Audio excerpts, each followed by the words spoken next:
Direction la Guinée-Bissau, le président Bassirou Diomaye Faye accueilli en grande pompe pour sa première visite d'État dans le pays, Pafara. C'est ça, Sokhna Nata. Bassirou Diomaye Faye est arrivé hier à Bissau pour une visite de 24 heures qui doit permettre de renforcer la coopération économique et sécuritaire entre le Sénégal et la Guinée-Bissau.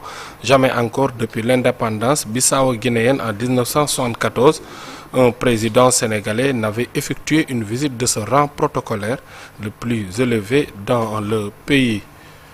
République démocratique du Congo, plusieurs sources du groupe politico-militaire AFC/M23 et l'entourage de Joseph Kabila ont annoncé l'arrivée de l'ancien président à Goma dans l'est de la République démocratique du Congo. Le 23 mai, il avait lui-même promis qu'il allait s'y rendre officiellement sans donner de détails. Hier, aucune photo ou vidéo de lui jusque-là, mais tout son entourage le confirme.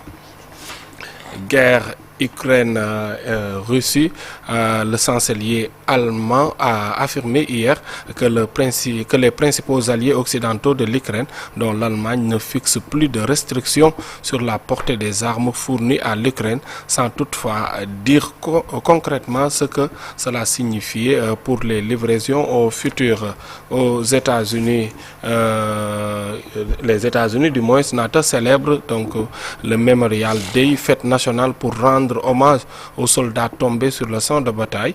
De nombreuses cérémonies sont prévues à travers le pays durant le week-end.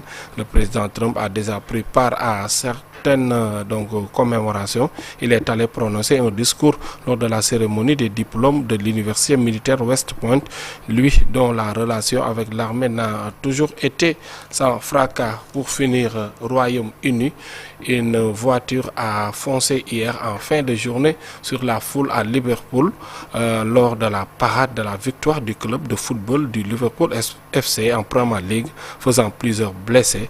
Un homme a été arrêté.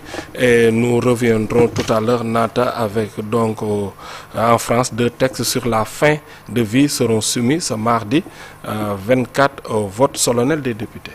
Merci beaucoup, Pafara.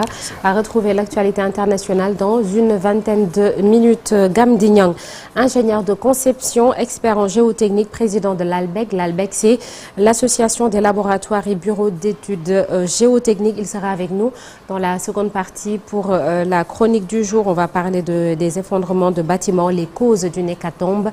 Et puis notre invité ce mardi, Abdoulaye Sow, maire APR de Kaffrine et vice-président de la Fédération sénégalaise de football. Lui aussi sera là, mais aux alentours de 8h45. Tout de suite, la une des journaux parus ce mardi.